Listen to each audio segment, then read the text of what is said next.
সুপ্রিয় শিক্ষার্থীগণ, আশা করি সকলেই ভালো আছো। শুরুতে অনলাইন ক্লাসে আবারও ধন্যবাদ জানাচ্ছি সরকারি মজিদ কলেজের সুনামধন্য অধ্যক্ষ প্রফেসর ডক্টর সদরুদ্দিন আহমেদ স্যারকে। সেই সাথে ধন্যবাদ জানাচ্ছি সার্বিক সহায়তায় রয়েছেন আলিম স্যারকে। গত ক্লাসে আমরা জীববিজ্ঞান প্রথম পত্রের তৃতীয় অধ্যায় কোষ রসায়নের কার্বোহাইড্রেট, ডাইস্যাকারাইড এবং অলিগোস্যাকারাইড নিয়ে আলোচনা করেছিলাম। আজকে আমরা পলিস্যাকারাইড নিয়ে আলোচনা করব। প্রথমে যাব পলিস্যাকারাইড কি। যে সকল কার্বোহাইড্রেটকে আর্দ্র বিশ্লেষণ করলে অনেকগুলো মনোস্যাকারাইড পাওয়া যায় তাদেরকে বলা হয় পলিস্যাকারাইড। অর্থাৎ অনেকগুলো মনোস্যাকারাইড নিয়ে গঠিত কার্বোহাইড্রেটকে বলা হয় পলিস্যাকারাইড।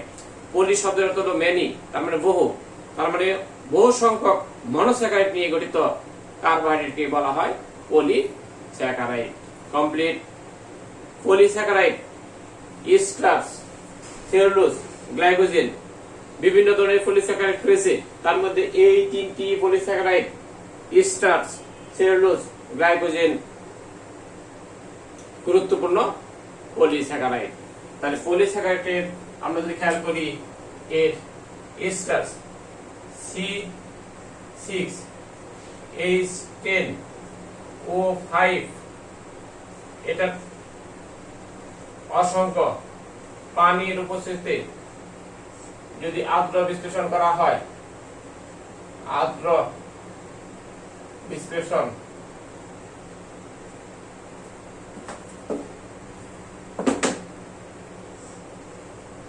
তার উৎপন্ন হচ্ছে C6H12O6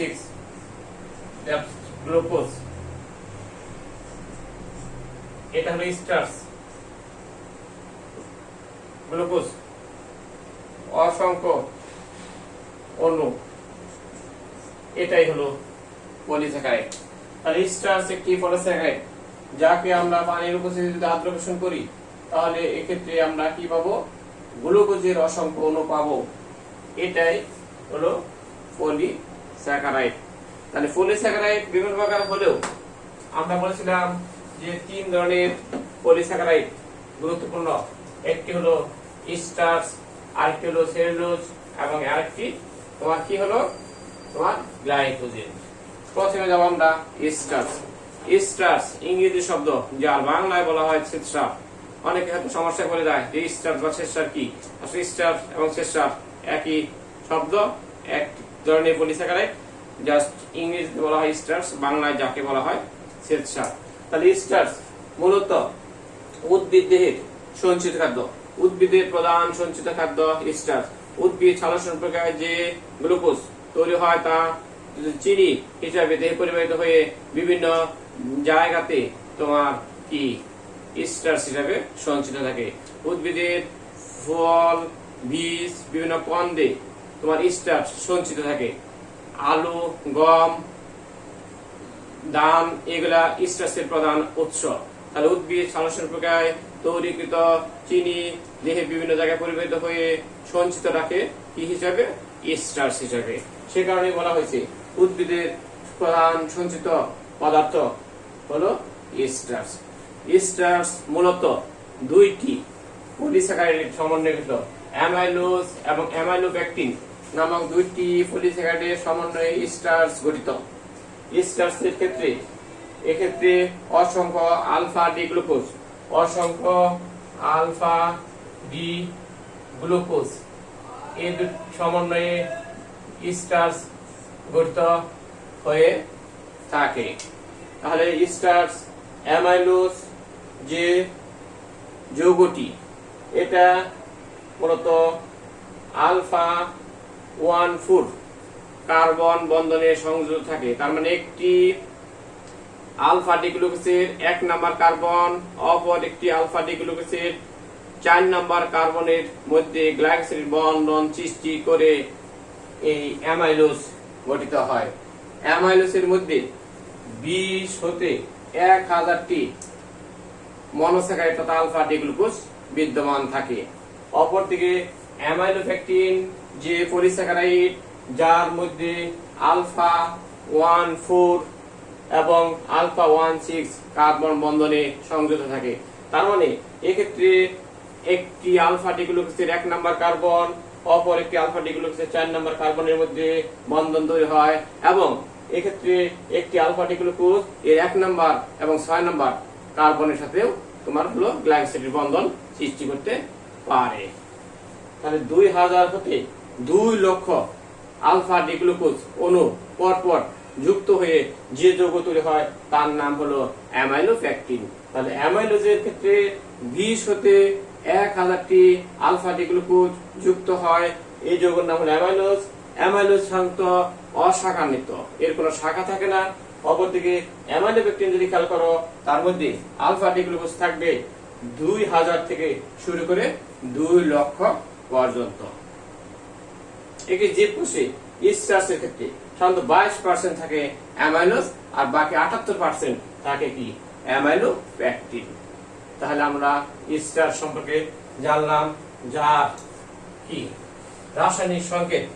রাসায়নিক সংকেত আমরা বলবো কি স্টার্চের C6H10O5, এটা হলো স্টার্চের রাসায়নিক সংকেত C6H10O5। এটা আমরা জানলাম। এখন আমরা যাব মূলত স্টার্চ এর গাঠনিক সংকেত। তাহলে স্টার্চ কিভাবে গঠিত হয় সেটা আমরা দেখব। যেহেতু একটাকে আমরা বলেছি অসংখ্য আলফা ডিগ্লুকোজ মিলিত হয়ে স্টার্চ গঠিত হয়, সেক্ষেত্রে আমরা আলফা ডিগ্লুকোজ এর সংকেত লিখব। তাহলে স্টার্চ এর রাসায়নিক সংকেত আমরা লিখতেছি। প্রথমে দাও alpha D glucose 1 number carbon, 2 number, 3, 4, 5, 6 number carbon. 1 number carbon এর মধ্যে OH 1 আর 5 এর মধ্যে সেতু বন্ধন হয় অক্সিজেন দ্বারা। 2 নাম্বার কার্বনে যা ছিল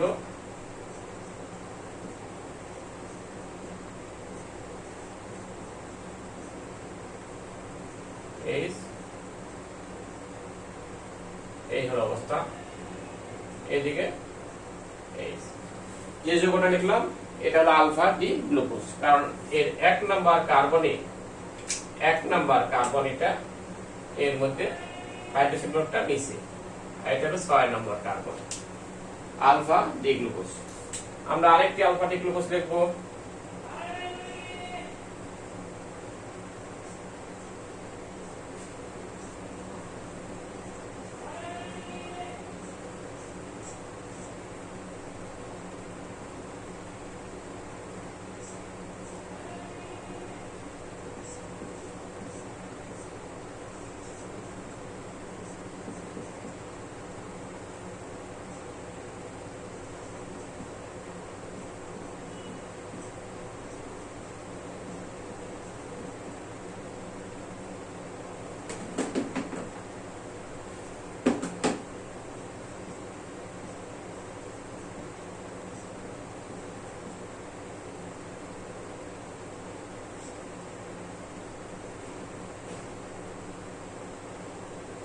আরেকটি আলফা ডি গ্লুকোজ লিখলাম। এরপরে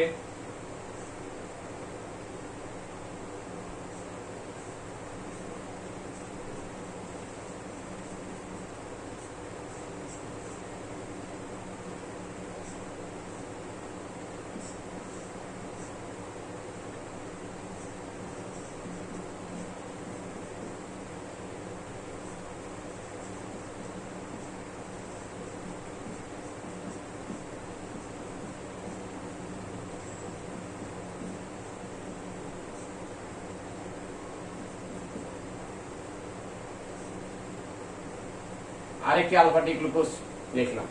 তাহলে এটা একটি আলফা ডি গ্লুকোজ, এটি একটি আলফা ডি গ্লুকোজ, এটিও একটি আলফা ডি গ্লুকোজ।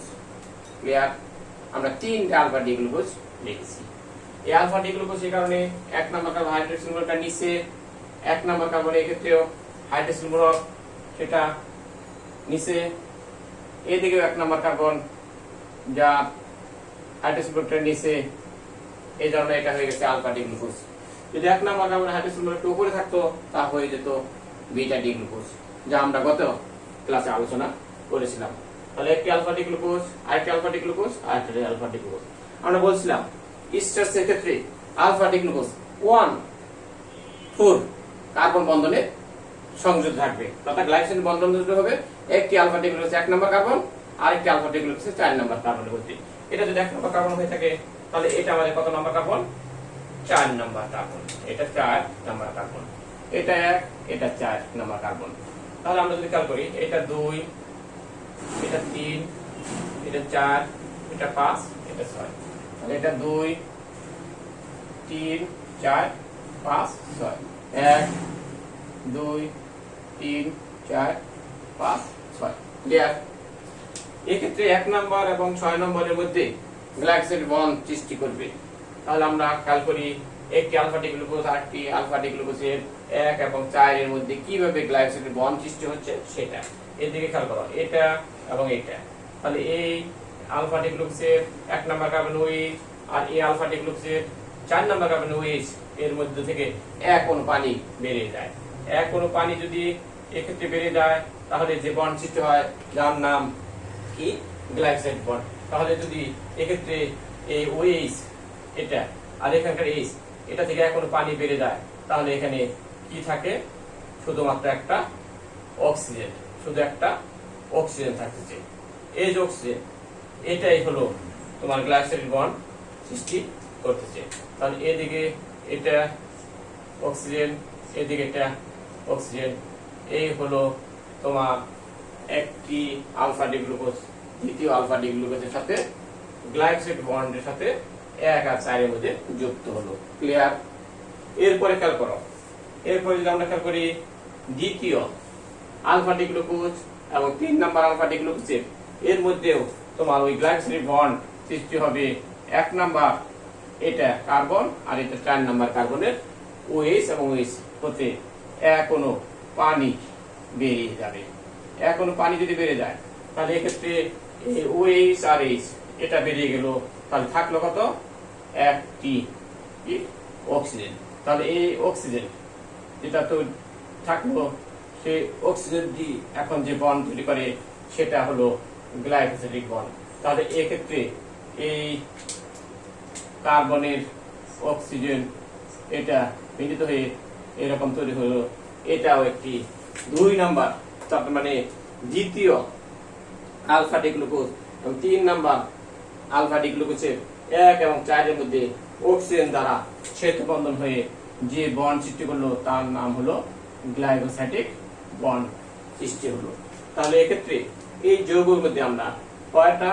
1টা, 2টি, 3টি তোমার মনোস্যাকারাইড তথা আলফা ডি গ্লুকোজ দেখতে পেলাম, যা গ্লাইকোসাইডিক বন্ধনের সাথে 1,4 এর সাথে যুক্ত আছে।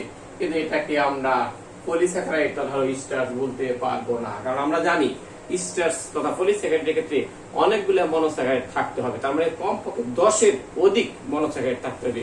সেজন্য আমরা এটাকে এখনো পলিস্যাকারাইড বলতে পারবো না। তাহলে কি করব? এর মধ্যে আছে মূলত 3টি মনোস্যাকারাইড আলফা ডি গ্লুকোজ। এক্ষেত্রে পলিস্যাকারাইড তথা স্টার্চ তৈরি করতে গেলে প্রথম মনোস্যাকারাইড আলফা ডি গ্লুকোজ এর 1 নম্বর কার্বনের সাথে যুক্ত অক্সিজেন এটাকে আমরা বাহিরে রেখে একটা ব্রেকেট দিলাম, এটা খেয়াল করো। আবার এদিকে 2 নম্বর 3 নম্বর আলফা ডি গ্লুকোজের মধ্যে যে গ্লাইকোসাইড বন্ড সৃষ্টি হচ্ছে সেই অক্সিজেনকে আমরা ভিতরে রেখে তোমার আরেকটি কি এরকম ব্রেকেট দিয়ে দিলাম, এটা হয়ে গেল। দেওয়ার পর এক্ষেত্রে আমরা N লিখে দিলাম, N মানে অসংখ্য অনেকগুলা আলফা ডি গ্লুকোজ এর মধ্যে এটা মাঝখানে অনেকগুলা এবং এটা দ্বারা যুক্ত হয়ে যে যৌগ তৈরি হলো তার নাম হলো স্টার্চ। তাহলে স্টার্চ এর সংকেত, এটা কার সংকেত লিখলাম আমরা? স্টার্চ এর সংকেত। তাহলে স্টার্চের সংকেত আমরা কিভাবে লিখলাম এটা তোমাদের সকলের ক্লিয়ার কিনা তাই বলো। সকলে বুঝতে পারছো? আমরা বললাম আলফাটিক গ্লুকোজ আলফাটিক গ্লুকোজ আলফাটিক গ্লুকোজ তিনটি দিয়েছিলাম, গ্লাইকোসিড বন্ড দিয়ে যুক্ত করেছিলাম। তিনটি হলে হয় না, তিনটি হলে পলিস্যাকারাইড হবে না। সেজন্য মাঝখানে আলফাটিক গ্লুকোজকে আমরা এদিকে গ্লাইকোসিড বন্ডের অক্সিজেনকে বাইরে রেখে এদিকে অক্সিজেনকে ভিতরে প্রবেশ করিয়ে আমরা বন্ড ব্রেকেট দিয়ে আটকিয়ে সংখ্যা লিখেছি n। আর অসংখ্য আলফাটিক গ্লুকোজ এরকম ভাবে যুক্ত হয়ে যে যৌগ তৈরি হলো তার নাম হলো স্টার্চ। তাহলে স্টার্চের তোমার গাঠনিক সংকেত তোমরা পারবা কিনা তাই বলো। সকলে ক্লিয়ার? ক্লিয়ার। তাহলে স্টার্চ মূলত অ্যামাইলোজ এবং অ্যামাইলোপেকটিন নামক দুইটি পলিস্যাকারাইড সমন্বয়ে গঠিত। স্টার্চ উদ্ভিদের সবচেয়ে গুরুত্বপূর্ণ সঞ্চিত খাদ্য, এটা আমরা পূর্বেই বলেছি। ধান, গম এবং আলুতে এর মধ্যে প্রধান উৎস হলো স্টার্চ। স্টার্চ উদ্ভিদ দেহে সঞ্চিত খাদ্য এবং স্টার্চ তোমার হলো সালোকসংশ্লেষক উদ্ভিদ যে গ্লুকোজ তৈরি করে সেটা মূলত স্টার্চ হিসেবেই তোমার দেহে জমা থাকে। তাহলে স্টার্চ সম্পর্কে আমরা জানলাম। এখন আমাদের আরেকটি গুরুত্বপূর্ণ পলিস্যাকারাইড যার নাম হলো সেলুলোজ, এর সম্পর্কে জানবো। সেলুলোজ মূলত উদ্ভিদের মূল গাঠনিক উপাদান। উদ্ভিদ দেহের মূল গাঠনিক উপাদান সেলুলোজ। উদ্ভিদের দেহে কোনো কঙ্কাল নেই, কিন্তু সেলুলোজ দিয়ে তার দেহের কাঠামো গঠন হয়ে থাকে। এই জন্য এই সেলুলোজ উদ্ভিদ দেহের মূল গাঠনিক উপাদান। এটি মূলত আলফা ডি গ্লুকোজ নয়, বিটা ডি গ্লুকোজের অসংখ্য অণু মিলিত হয়ে সেলুলোজ গঠিত হয়ে থাকে। স্টার্চ গঠিত থাকে আলফা ডি গ্লুকোজ, বাট সেলুলোজের গাঠনিক উপাদান হলো বিটা ডি গ্লুকোজ। কারণ বিটা ডি গ্লুকোজের অসংখ্য অণু যুক্ত হয়ে তৈরি হয় সেলুলোজ। সেলুলোজের বিটা ডি গ্লুকোজ একটি বিটা ডি গ্লুকোজের 1 নম্বর কার্বন অপর একটি বিটা ডি গ্লুকোজের 4 নম্বর কার্বনের মধ্যে গ্লাইকোসিড বন্ধন সৃষ্টির মাধ্যমে গঠিত হয় সেলুলোজ। সেলুলোজ আসলেও এটি উদ্ভিদের মূল গাঠনিক উপাদান। একটা জিনিস তোমাদের খেয়াল রাখতে হবে, গরু, মহিষ, ছাগল, ভেড়া এরা সেলুলোজ হজম করতে পারে, কিন্তু মানুষ পারে না। কারণ মানুষের পরিপাকতন্ত্রে সেলুলোজ হজম করার এনজাইম সেলুলোজ নেই, এজন্য মানুষ সেলুলোজ হজম করতে পারে না। কিন্তু গরু, মহিষ, ছাগল, ভেড়া এদের পরিপাকতন্ত্রে মিথজীবী ব্যাকটেরিয়া থাকে যা সেলুলোজ নামক এনজাইম উৎপন্ন করে বা নিশ্চিত করে, এবং সে কারণে তারা এই সেলুলোজ জাতীয় খাবার হজম করতে পারে। ক্লিয়ার? তাহলে মানুষ সেলুলোজ হজম করতে পারে না কেন, এরকম একটা কোশ্চেন খাওয়ার জন্য অনেক সময় পরীক্ষায় থাকে। তোমরা দ্বিতীয় পত্রের 3য় অধ্যায় পরিপাক ও শোষণ অধ্যায়ে এ সম্পর্কে জানবে। তাহলে আমরা এখন এই স্টার্চের সংকেতের পর চলে যাব সেলুলোজ এর সংকেত। তাহলে সেলুলোজের সংকেত লেখা শিখব। কার সংকেত? সেলুলোজ এর সংকেত। সেলুলোজ মূলত কি দিয়ে গঠিত? আমরা একটু আগে বলছিলাম বিটা ডি গ্লুকোজের অসংখ্য অণু মিলিত হয়ে সেলুলোজ গঠিত হয়ে থাকে, এবং সেটা 1 নাম্বার বিটা ডি গ্লুকোজ অপর একটি বিটা ডি গ্লুকোজের 4 নাম্বার কার্বনের সাথে গ্লাইকোসিড বন্ধনের মাধ্যমে যুক্ত থাকবে। গত ক্লাসে আমরা গ্লাইকোসিড বন্ধন বা লিংক কি বলেছিলাম, একটি মনোস্যাকারাইডের হাইড্রোক্সিল গ্রুপ অপর একটি মনোস্যাকারাইডের হাইড্রোক্সিল গ্রুপের মিলনের ফলে এক অণু পানি অপসারিত হওয়ার পর যে বন্ড গঠিত হয় তার নাম গ্লাইকোসিড বন্ড, যাকে অক্সিজেন ব্রিজও বলা হয়ে থাকে। তাহলে আমরা স্টার্চের সংকেত লিখছিলাম, এটা থেকে আমরা কি করব? সেলুলোজের সংকেতটা এখন লিখব। তাহলে স্টার্চের সংকেত থেকে আমরা একটু খেয়াল করি, এই ব্রেকেটটাকে আমরা মুছে ফেললাম, এদিকে এটাকে মুছে ফেললাম। মুছে ফেলার পর আমরা এক্ষেত্রে কি করব? আলফা ডি গ্লুকোজের পরিবর্তে বানাবো কি? Beta D glucose. আমরা একটু আগে বলেছিলাম 1 নাম্বার কার্বনের OH মূলকটি যদি উপরে থাকে, OH এখানে দিলাম, H এখানে দিলাম, এটা হয়ে গেল beta D glucose. Clear? 1 number কার্বনের OH উপরে, H নিচে, বিটা ডি গ্লুকোজ। অপরদিকে খেয়াল করো, এক্ষেত্রেও 1 নাম্বার কার্বনের OH উপরে, H টা নিচে দিলাম, এটাও হয়ে গেল বিটা ডি গ্লুকোজ। এদিকে খেয়াল করো, এখানে আছে OH, 1 নাম্বার কার্বনের এই OH টাকে আমরা কি করে দেব? উপরে দিয়ে দিলাম, আর উপরে এইচটাকে আমরা নিচে দিলাম। তাহলে এটা হয়ে গেল একটি বিটা ডি গ্লুকোজ, এটাও হলো একটি বিটা ডি গ্লুকোজ, এবং এটাও হলো একটি বিটা ডি গ্লুকোজ। তাহলে তিনটি বিটা ডি গ্লুকোজ। এখন এই বিটা ডি গ্লুকোজ গুলা একটি বিটা ডি গ্লুকোজের সাথে অপর একটি বিটা ডি গ্লুকোজের গ্লাইকোজের বন্ধন সৃষ্টি করব, যা 1 নাম্বার এবং 4 নাম্বার কার্বনের মধ্যে বন্ড সৃষ্টি করবে। এক্ষেত্রে এর OH আর এই 4 এর OH এই জায়গা হতে আমরা এক হলো পানিকে পূর্বের মতো বের করে দেব। পূর্বের মতো যদি আমরা একটা বের করে দেই, তাহলে খেয়াল করো এক্ষেত্রে এই OH আর OH এই জায়গা হতে যদি এক হলো পানি পূর্বের মতো বের করে দেওয়া হয়, তাহলে থাকে একটা অক্সিজেন। কি থাকে? একটা অক্সিজেন থাকে। কি রকম ভাবে থাকে একটু খেয়াল করো। এই OH আর এইখানকার H আমরা নিয়ে নিলাম, রয়ে গেল কি এই একটি অক্সিজেন রয়ে গেল, এই অক্সিজেনটা উপরে রয়ে গেল।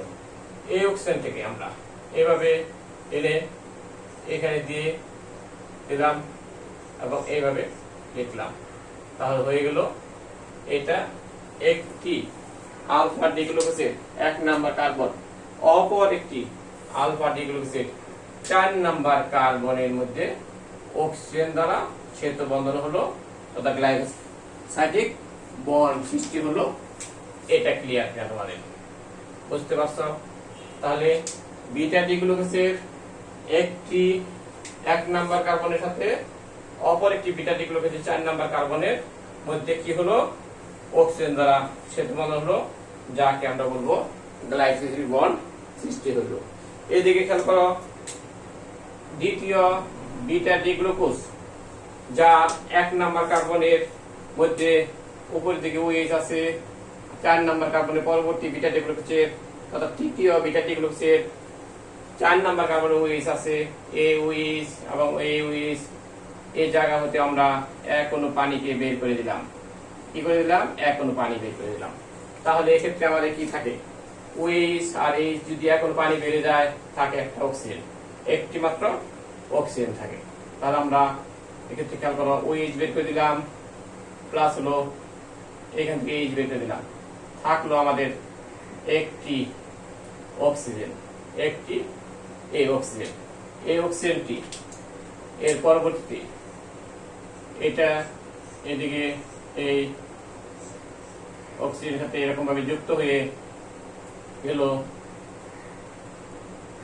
তৈরি হলো গ্লাইকোসাইড বন্ড, যা 2 নাম্বার বিটা দ্বিতীয় বিটা ডি গ্লুকোজ এবং তৃতীয় বিটা ডি গ্লুকোজের মধ্যে, দ্বিতীয় বিটা ডি গ্লুকোজের 1 নাম্বার কার্বনের সাথে অপর তৃতীয় বিটা ডি গ্লুকোজের 4 নাম্বার কার্বনের মধ্যে অক্সিজেন দ্বারা শ্বেত বন্ধন হয়ে গেল।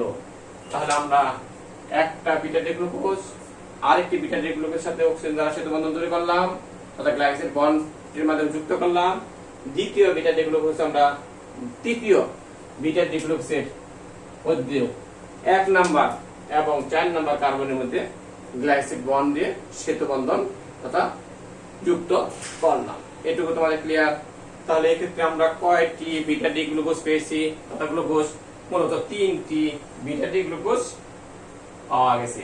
3টি বিটা ডি গ্লুকোজ হলে কিন্তু পলিস্যাকারাইড হবে না, কারণ আমরা জানি পলিস্যাকারাইডের মধ্যে কমপক্ষে 10 এর অধিক মনোস্যাকারাইড থাকতে হবে, তবে অনেকগুলো মনোস্যাকারাইড থাকতে হবে। এবং সেলুলোজের ক্ষেত্রে বলেছিলাম এটা বিটা ডি গ্লুকোজের অসংখ্য অণু 1,4 কার্বন বন্ধনে সংযুক্ত থাকে। সেজন্য এই বিটা ডি গ্লুকোজের প্রথমটি এটার মধ্যে যে গ্লাইকোসাইড বন্ড অক্সিজেন আছে, সেই অক্সিজেনটাকে বাহিরে রেখে আমরা একটা ব্রেকেট এরকম ভাবে দিয়ে দিলাম।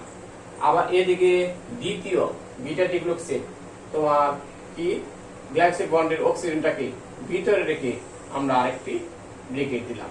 দেওয়ার পর এটাকে আটকে দিলাম এবং N লিখে দিলাম।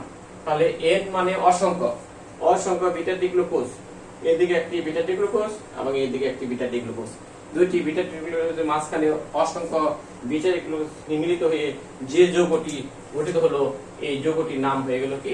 সেলুলোজ। তাহলে আমরা যে সংকেত লিখলাম, এটা কার সংকেত? সেলুলোজ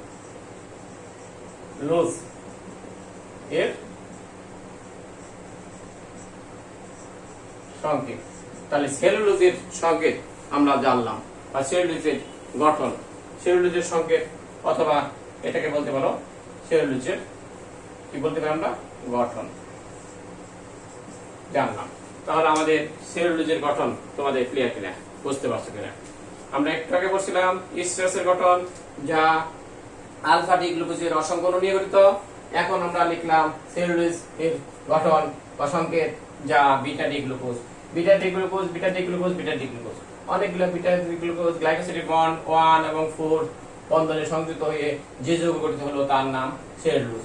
তাহলে সেলুলোজ এর গঠন, তাহলে স্ট্রাকচার ক্লিয়ার কিনা, বুঝতে পারছো কিনা? সকলে বুঝতে পারছো? পারা যাবে? তাহলে সেলুলোজ সম্পর্কে আমরা বলেছিলাম একটু আগে যে উদ্ভিদের কি দেহের মূল গাঠনিক উপাদান সেলুলোজ। আসলে সেলুলোজ উদ্ভিদের পলিস্যাকারাইডের মধ্যে প্রকৃতিতে সবচেয়ে বেশি পরিমাণ সেলুলোজ পাওয়া যায়, কারণ উদ্ভিদের দেহের কোষ প্রাচীর তোমরা জানো সেলুলোজ দ্বারা গঠিত। উদ্ভিদের যেহেতু কোনো কঙ্কাল নেই, তাহলে এই সেলুলোজ দ্বারা তার কোষীয় কঙ্কাল গঠিত হয়ে থাকে। ডিএনএ 90% সেলুলোজ থাকে। সেলুলোজ তোমার হলো তুলাতে থাকে 94%। এই সমস্ত বিভিন্ন উদ্ভিদের বিভিন্ন অংশে প্রচুর পরিমাণ সেলুলোজ বিদ্যমান। এবং সেলুলোজ সম্পর্কে আমরা একটু কথা বলছিলাম যে মানুষ সেলুলোজ হজম করতে পারে না, কিন্তু গরু, মহিষ, ছাগল, ভেড়া পারে। এটা কেন? এটা তোমরা পারবা, এটা একটু পূর্বে আলোচনা করেছি। এই হলো আমাদের সেলুলোজ নিয়ে আলোচনা শেষ। তৃতীয় 3 নাম্বার একটি পলিস্যাকারাইড আছে, যার নাম হলো গ্লাইকোজেন।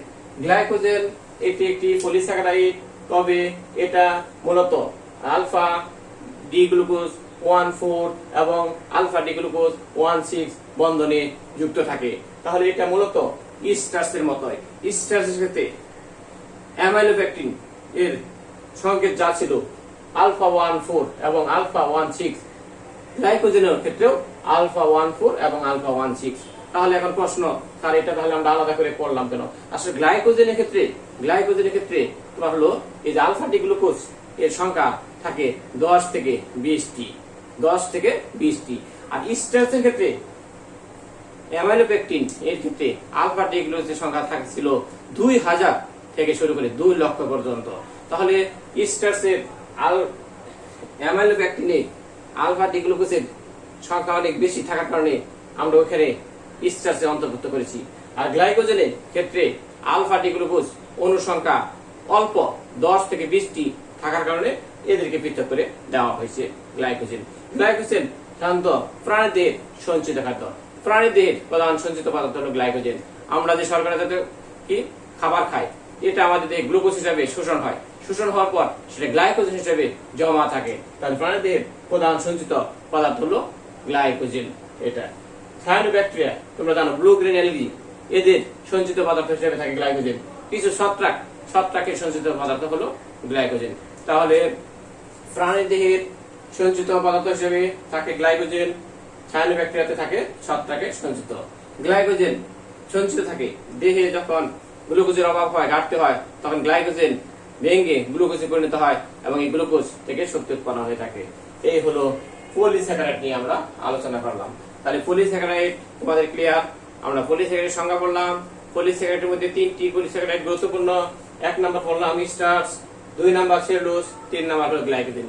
স্টার্চ সম্পর্কে জানলাম, এটা গঠন সম্পর্কে শিখলাম। আমরা সেলুলোজ সম্পর্কে জানলাম এবং এর গঠন জানতে পারলাম। গ্লাইকোজেন সম্পর্কে আমরা কিছুটা আলোচনা করলাম। তাহলে 3 ধরনের পলিস্যাকারাইড তোমাদের ক্লিয়ার, কমপ্লিট। তাহলে কার্বোহাইড্রেটের শ্রেণীবিন্যাস দ্বিতীয় পয়েন্ট শেষ। 3 নাম্বার একটা পয়েন্ট ছিল যা পূর্বে আমরা আলোচনা করেছি, জাস্ট একটু বলে দেই। বিজারণ ক্ষমতার উপর ভিত্তি করে কার্বোহাইড্রেট শ্রেণীবিন্যাস। বিজারণ ক্ষমতার উপর ভিত্তি করে কার্বোহাইড্রেটকে সাধারণত 2টি ভাগে ভাগ করা হয়েছে। একটি হলো রিডিউসিং সুগার, আরেকটি হলো নন রিডিউসিং সুগার। যে সকল কার্বোহাইড্রেটের মধ্যে এলডিহাইড কীটমূলক মুক্ত অবস্থায় থাকে তাদেরকে বলা হয় রিডিউসিং সুগার। আর যে সমস্ত এলডিহাইডের কার্বোহাইড্রেটের মধ্যে এলডিহাইড বা কীটমূলকের কোনো অস্তিত্ব থাকে না, তারা হলো নন রিডিউসিং সুগার। যেমন আমরা গ্লুকোজ, ফ্রুক্টোজ এই সমস্ত যৌগগুলোর কথা বলছিলাম, এরা হলো রিডিউসিং সুগার। কিন্তু সুক্রোজ এক হলো গ্লুকোজ, এক হলো ফ্রুক্টোজের সমন্বয়ে তৈরি হয় সুক্রোজ। এই সুক্রোজ হলো নন রিডিউসিং সুগার, কারণ এর মধ্যে এলডিহাইড কীটমূলকের কোনো অস্তিত্ব থাকে না, এই জন্য সুক্রোজ নন রিডিউসিং সুগার। পরীক্ষায় এরকম কোশ্চেন আসে, সুক্রোজ কোন ধরনের সুগার এবং কেন? তাহলে তোমরা লিখবা সুক্রোজ একটি নন রিডিউসিং সুগার, কারণ আমরা জানি যে কার্বোহাইড্রেটের মধ্যে এলডিহাইড কীটমূলকের কোনো অস্তিত্ব থাকে না, তারাই হলো নন রিডিউসিং সুগার, অর্থাৎ কি অবিজারণ চিনি বা বিজারণ ক্ষমতাবিহীন চিনি বলা হয়ে থাকে। অপরদিকে গ্লুকোজ কোন ধরনের সুগার এবং কেন? এটা আসলে তোমরা লিখবা গ্লুকোজ একটি কি রিডিউসিং সুগার, কারণ গ্লুকোজের মধ্যে এলডিহাইড মূলক মুক্ত অবস্থায় থাকে। এলডিহাইড এবং কীটমূলক যখন মুক্ত অবস্থায় থাকে তাদেরকেই বলা হয় বিজারণ ক্ষমতা যুক্ত চিনি, তথা হলো রিডিউসিং সুগার। ক্লিয়ার? তাহলে আমরা কার্বোহাইড্রেট শ্রেণীবিন্যাস 3টা পয়েন্টের উপর ভিত্তি করে ভাগ করেছিলাম। এক হলো স্বাদের ভিত্তিতে সুগার, নন সুগার। 2 নাম্বার হলো রাসায়নিক গঠন অনুভিত্তিতে মনোস্যাকারাইড, ডাইস্যাকারাইড, অলিগোস্যাকারাইড এবং পলিস্যাকারাইড। 3 নাম্বার হলো বিজারণ ক্ষমতার ভিত্তিতে 2 ধরনের রিডিউসিং এবং নন রিডিউসিং। ক্লিয়ার? জীবদেহে কার্বোহাইড্রেট ভূমিকা, এটা উচ্চতর কথা, খুব ইম্পর্টেন্ট কোশ্চেন। জীবদেহে, তার মানে কার্বোহাইড্রেট জীবের যত ধরনের শক্তির প্রধান উৎস হলো কার্বোহাইড্রেট।